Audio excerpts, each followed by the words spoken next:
Je suis coach, je devrais être mariée et avoir des enfants à mon âge. Parce qu'apparemment, c'est un critère de réussite.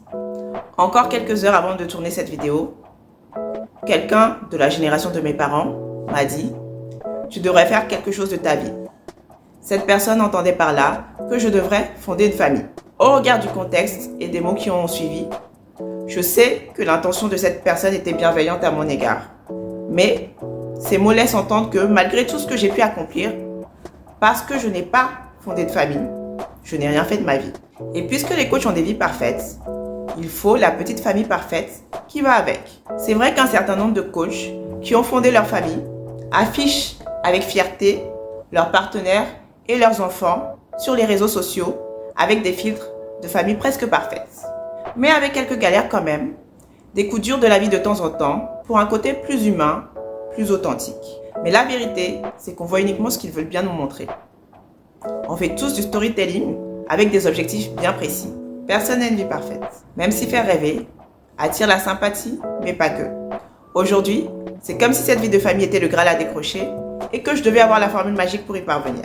La vérité, c'est que même si les injonctions sociales sont fortes, nous avons tous des aspirations différentes, nous avons tous des rythmes différents et finalement nous avons tous des réalités différentes.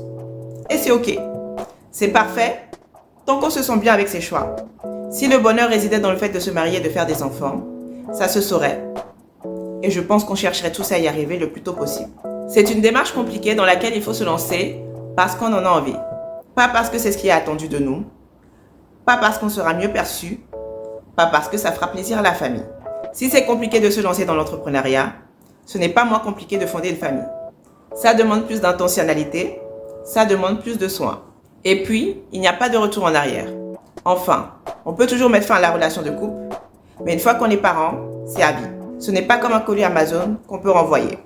Le bonheur se construit seul, à deux ou plus, mais il se construit surtout selon nos propres termes, de l'intérieur vers l'extérieur. Je suis le fondement de mon propre bonheur et c'est ce qui le rend durable. Encore une fois, les valeurs familiales sont très belles, mais on occulte les sacrifices et parfois les souffrances qui sont acceptées pour pouvoir cocher les cases. Tout ce qui brille n'est pas de l'or et vice-versa.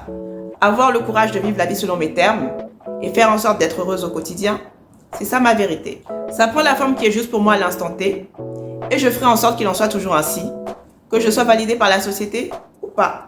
J'espère que tu as aussi le courage de vivre ta vérité parce que c'est la seule qui compte. À la fin de la journée, il n'y a qu'une seule personne à qui il faut plaire, soi-même. Alors, foutez-nous la paix, foutons-nous la paix. Je suis Adoliette Pabi, coach est l'une de mes casquettes, mais retiens surtout que je t'aide à vivre la vie que tu désires vraiment. Je te prête mon oreille et je libère ta voix. Alors, je n'ai pas toutes les réponses, mais rassure-toi, personne ne les a. Par contre, je me pose les bonnes questions et je m'aide des bons outils.